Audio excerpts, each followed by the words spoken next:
Have you ever had that feeling that your best insights are just hiding in plain sight, but they're scattered across a bunch of different files? Well, today, we are diving into data joins. It's the one skill, the absolute essential skill, you need to connect those dots and finally uncover the whole story. I mean, this is a situation pretty much every single data person faces, right? You've got your customer data over here, your sales numbers over there, and maybe product information in a completely different database. Now, on their own, sure, they're useful. But the real magic, the actual value, that only shows up when you can bring them all together. So let's get into it. Why is this so incredibly important? First up, let's really understand why connecting these data dots is, without a doubt, one of the most critical first steps in any serious analysis. Yeah, this is just the reality of the world we live in now. Your data is almost never going to be in one tidy little package. It's way more like a jigsaw puzzle that's been scattered across a dozen different boxes. And our job as analysts is to find the right pieces and snap them together so we can finally see that complete picture. Okay, so how do we actually do that? It's time to open up the toolbox and get familiar with the essential concepts you absolutely need to know. So you're going to hear people use the words merge and join pretty much interchangeably. But listen, there's a subtle but really important difference. Merging is just the big picture idea, combining data. But a join? That's a specific, super powerful method for doing it that relies on a common link. For our purposes today, we're going to focus on the join, because that's where the real power is. And what's the secret sauce that makes a join work? It is all about the key. Just think of it like a unique customer ID number. You might have one table with all your customer names and addresses, and a totally different table with their order histories. That customer ID, that's the bridge. It's the common ground that lets you connect a specific person to all of their specific purchases. Simple as that. All right, now we get to the fun part. This is where the magic really starts to happen. See, it turns out there isn't just one way to join data. The tool you pick depends completely on the question you're trying to answer. So let's break down the 4 essential types of joins you are going to use all the time. First up, we've got the most common one of all, the inner join. The easiest way to think about this one is that you're finding the perfect overlap. You're basically telling your software, hey, only show me the things that exist in both of these tables. Let's see how it works. So we've got our customers table and our orders table. The inner join scans both, looking for those matching customer IDs. And the final result? It only keeps the rows where that customer ID shows up in both tables.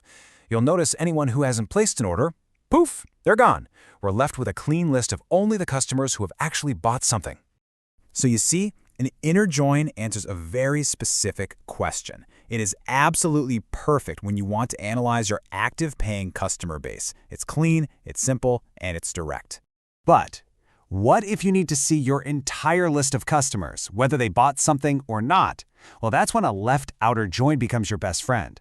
It keeps every single record from your first, or what we call the left table, no matter what. And here's what that looks like. Check it out. All of our original customers are still there in that final table. When there's a match, like a customer who has an order, that info gets pulled right in. But for a customer who hasn't ordered anything yet, those order fields are just left blank. You'll often see this as a null value, which is just a fancy way of saying there's no data here.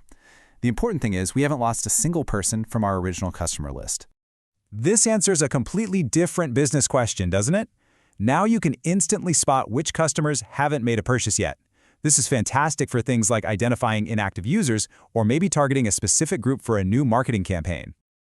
Now, as you can probably guess, the right outer join is basically the mirror image of the left join. This time, our priority is to keep every single record from the second, or the right, table. In this scenario, the orders table is our anchor. Every single order is guaranteed to be in the final result. If there's matching customer info, awesome, we pull it in. But if an order, for whatever reason, doesn't have a customer attached to it, it still stays on our list. The customer information just shows up as null. This is super useful when your main focus is on the transactions themselves. You're saying, I want a complete list of every order, and I just want to add some customer details where they're available. And finally, we have the most comprehensive, the big one, the full outer join. This is the join you use when you absolutely positively cannot afford to lose a single record from either of your datasets. And the result is, well, the most complete view you can possibly get. It includes everybody, Customers who have orders, customers who don't have orders, and even those weird orders that might not have a customer record. It's the unabridged master list of everything, with nulls filling in any of the gaps where a max couldn't be found on either side. This makes it the absolute perfect tool for something like data auditing or reconciliation.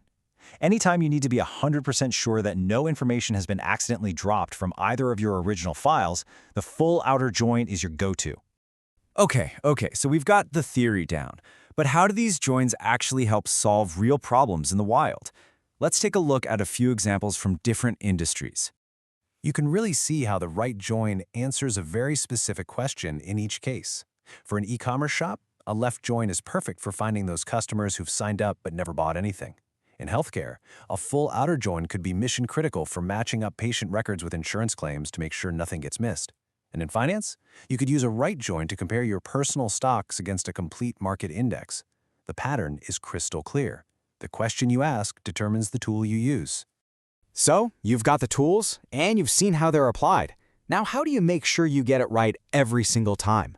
Let's wrap this up with a few best practices that you can start using today.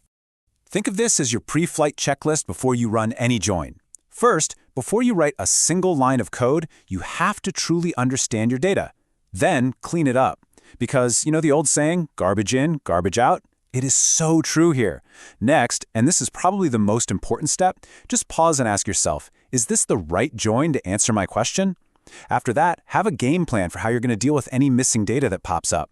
And finally, if you're wrestling with huge data sets, please think about performance from the start. It'll save you a massive headache later on. Because at the end of the day, that's what this is all about. A join isn't just some technical command you type. It's a tool for discovery. It is how you turn these separate, silent data sets into a single, cohesive story. So the only question left is, what's